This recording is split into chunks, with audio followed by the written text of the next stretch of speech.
Magandang hapon sa ating lahat at narito ang ulat hinggil nga sa binabantayan natin na si Typhoon Uwan. Si Typhoon Uwan nga ay patuloy nang lumalayo dito sa may Ilocos Region at patuloy nga rin yung paghina nito at huli ngayang namataan sa layong 175 kilometers kanluran ng Sinait, Ilocos Sur.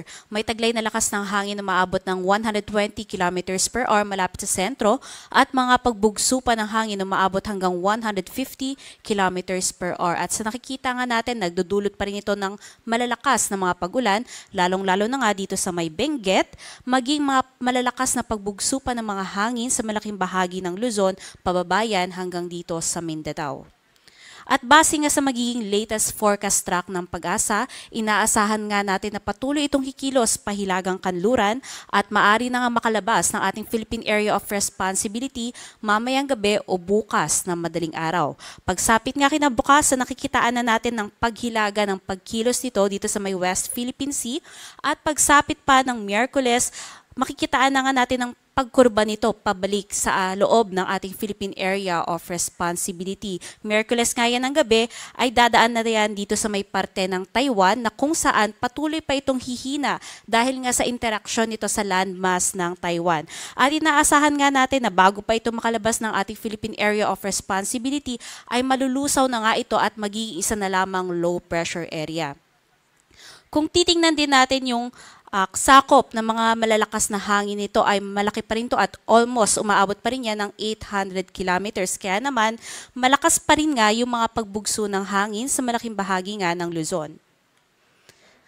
Although nag-downgrade na nga tayo ng wind signal at yung pinakamataas na nga lang ngayon na issued na wind signal ay wind signal number 2, malaki pa ring bahagi ng Luzon ang kasama dyan. At ang mga probinsya nga nakasama under wind signal number 2 ay dito sa may Batanes, Cagayan including Babuyan Islands, northwestern portion ng Isabela, buong Cordillera Administrative Region, Ilocos Norte, Ilocos Sur, La Union, western and central portion ng Pangasinan, at northern portion ng Zambales.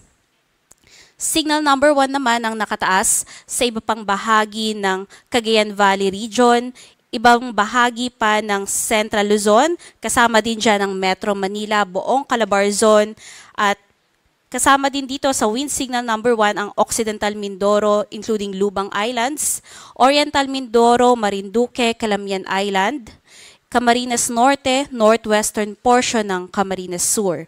Patuloy pa rin po ang pag-iingat sa mga peligrong dala ng mga malalakas na paghangin. Doon sa mga areas outside wind signal ay makararanas pa rin ng malalakas na pagbugso ng hangin dahil nga hagip pa rin yan ng malawak na sakop ng malalakas na hangin nitong si Bagyong Uwan.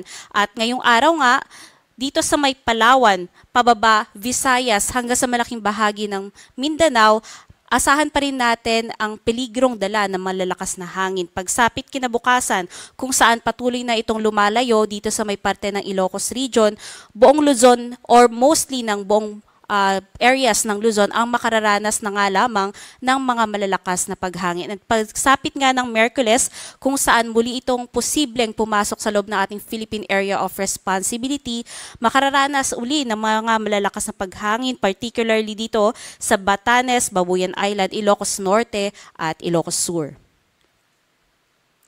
Sa dami naman ng mga pag-ulan na aasahan ngayong hapon hanggang bukas ng hapon, pinakamarami nga dito sa may Benguet kung saan maaring umabot ng 100 to 200 millimeters. Samantalang dito sa may Ilocos Region, Abra, Zambales, Bataan at Occidental Mindoro, may mga pag-ulan pa rin na umaabot hanggang 50 to 100 millimeters. Kaya mag-ingat pa rin po yung ating mga kababayan sa peligrong dala ng mga malalakas na mga pag-ulan tulad nga ng pagbaha at pagguho ng lupa.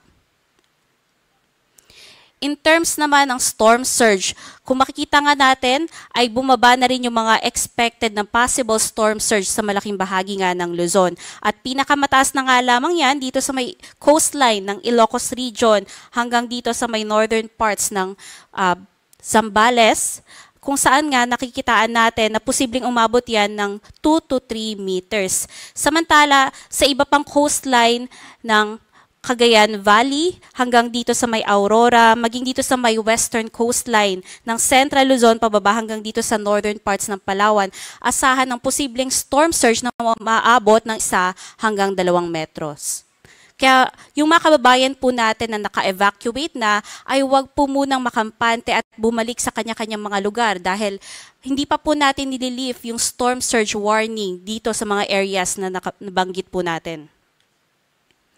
In terms naman ng mga pagtaas ng alon, nakataas pa rin ang ating gale warning sa may seaboards ng Northern Luzon, Western seaboards ng Central Luzon, Eastern seaboards ng Northern Luzon, at dito nga sa seaboards ng Central Luzon and Western seaboards ng Southern Luzon. Yung mga taas nga ng mga pag-alon dyan ay maaaring umabot hanggang 7 meters. Kaya inaabisuhan po natin lahat ng sasakyang mga pandagat na patuloy pong ipagpaliban muna ang paglalayag dahil nananatili na mataas pa yung mga pag-alon. Dito naman po sa may eastern seaboards ng Southern Luzon, although nakalift na nga tayo ng gale warning, yung mga maliliit na sasakyang pandagat ay delikado pa rin yung paglalayag. Kaya kung maaari ay ipagpaliban din po muna.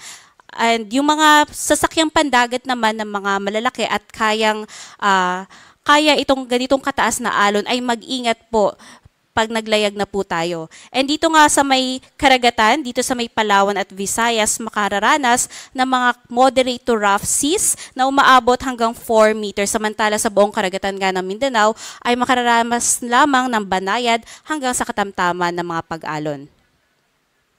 At yan ang latest mula dito sa Pag-asa Weather Forecasting Center. Ang susunod po natin na update ay mamayang 11:11 ng gabi.